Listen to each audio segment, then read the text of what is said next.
lots of kid news right now. For example, the student loan forgiveness that's everybody's talking about. What are you hearing from your clients about student loan forgiveness?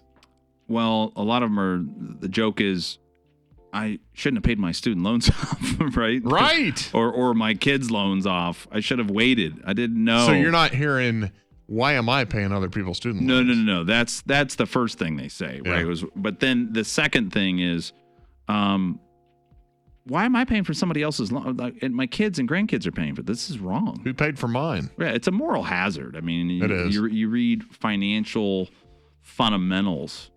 It completely retrains your brain to not do the right thing, right? It's the whole problem with, living off and sucking off the government. It really is when you think about it.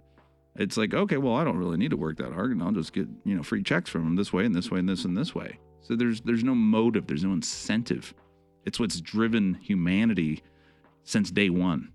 Like, you want to, back then it was very agricultural based, right? And you wanted to get your own land and get your own animals or crops, and you grew that, right? And you expanded that. Or a business, you have this desire to grow. But why are you going to work that hard when the government's going to take care of me? The other side of that coin is my co-host on my other show. Yeah. She's 26. She was like, that's exciting that the forgiveness of college loans. She goes, it's wrong. I understand. I get it, but that's pretty exciting for me. Right. Like, right. Oh, okay. That's a different way to look at it. Yeah. So I think that's the issue is, it's creating a moral hazard. And honestly, you're focusing on, a lot of people are, going, why am I going to pay this back? Maybe they're going to forgive more. That's the other thing. Yeah. Now they're going, well, hey, maybe next year they're going to push a bill and shove it in the middle of some other monstrous 2000 bill that nobody pays attention to. And, okay, sure. Well, there's another $20,000. Yeah. So why are we going to pay it back? And who are you not paying back? Usually it's the federal government. Most of the loans are through the federal student loan system, but it's also private banks that take on a lot of these private banks, which is the whole thing is just, it's a problem. It's a huge problem for the younger generation. The older generation, my clients that are, 60 plus typically, they get it. They're like, I had to pay mine back. I worked a second job. I saved. We drove a 20-year-old car to pay that loan back. Yeah. We sacrificed. Yeah. And now these kids get to have it paid off. Some of them are a little ticked. What the heck? Right. There are parallels raising kids and financial planning. Believe it or not, parenting and investing are two activities that have a lot in common. You want to kind of explain those similarities?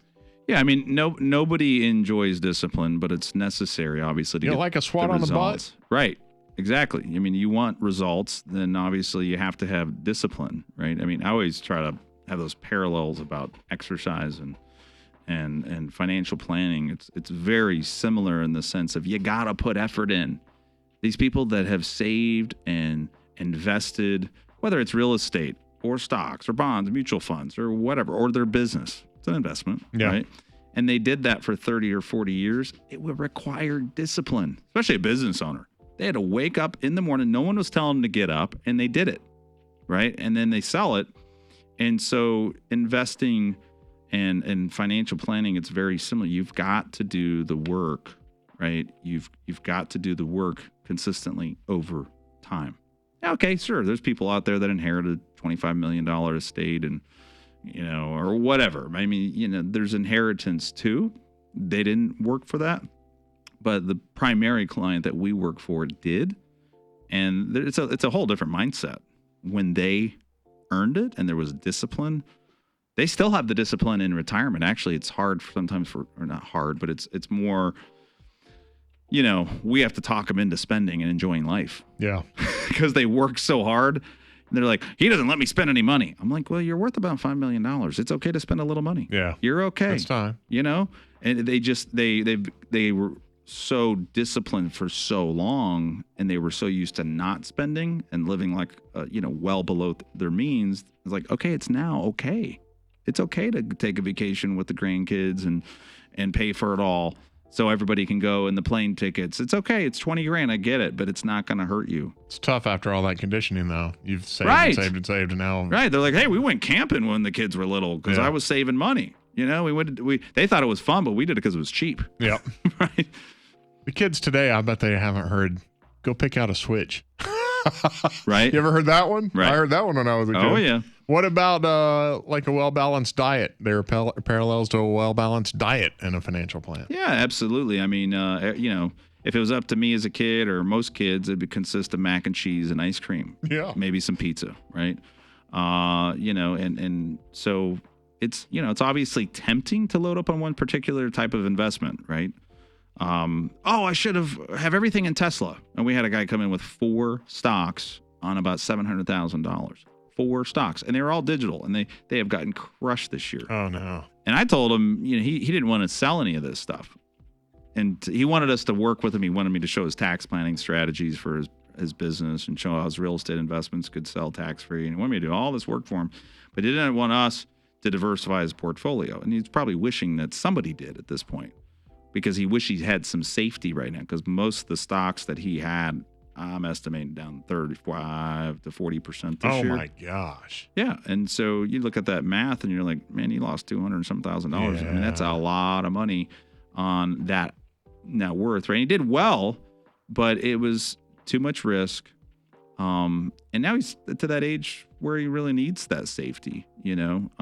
So having a well-balanced portfolio is very similar to having a well-balanced diet, in the sense of, you know, not indulging on something too much, right? If you eat ice cream all the time, yeah, I mean, your doctor's gonna go, you're not well. I mean, you've seen that one show. What was that called? Where the kid,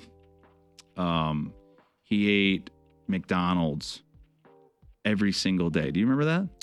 Oh yeah, no, that was a documentary that the dude did. Yeah, and he got. Yeah, it affected him negatively. Oh, very negative. Didn't he do it for like 60 days or 30 days or something? Yeah, it was Super Size Me. Super Size Me, yeah. Yeah, it's 2004 documentary. It's been a while. Wow. Yeah, but I mean, the story is that he ate McDonald's and he supersized every single time. Yeah. He was like, supersize me.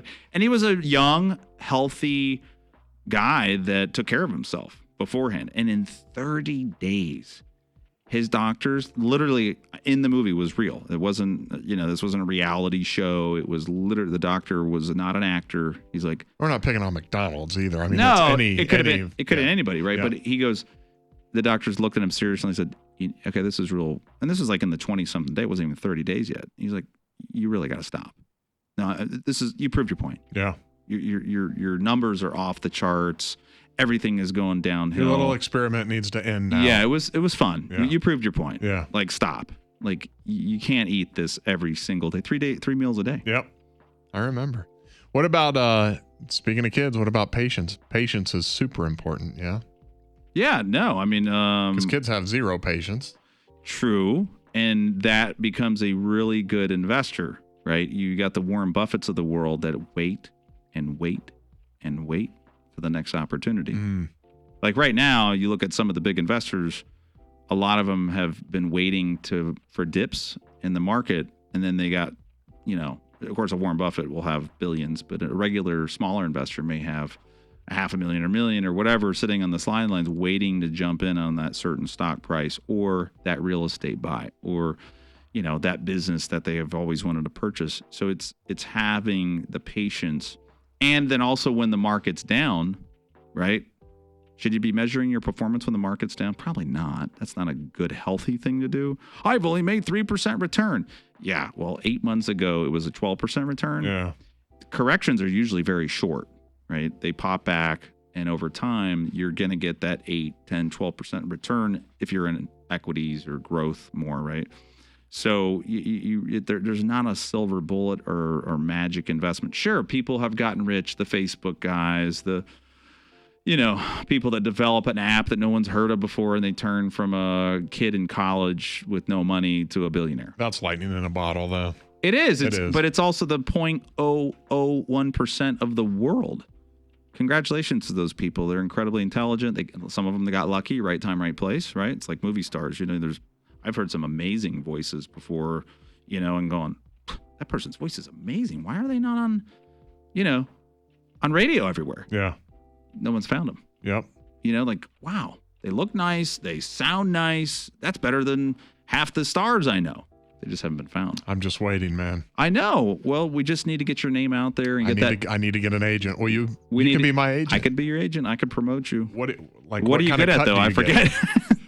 Listen to this voice. I know, that's true. The first radio does job, have a nice ring. The first radio job I ever got, the guy hired me because he said, I look for unique voices in this business, and you sound like a Muppet. I'm not sure which one, but you sound like a Muppet. Wow. That's what he said. Was he giving you a raise at that time? Or was No, that was my first radio job. That was his job offer letter? Yeah. Pretty good, huh? And you're still here. I don't think you haven't kicked me off the show. I don't think you sound like a Muppet. I don't know which Muppet he was talking about. Was he talking about the animal? Wasn't it a Muppet? Oh, yeah. I like the animal. Yeah. Animal was great. I can't draw him, but yeah, he was awesome. So here's the number to call, 866-2PLAN-4, 866-TO-PLAN, and the number 4. We're not calling you childish. We're not calling you a kid. We're just saying there are similarities to financial planning and kids.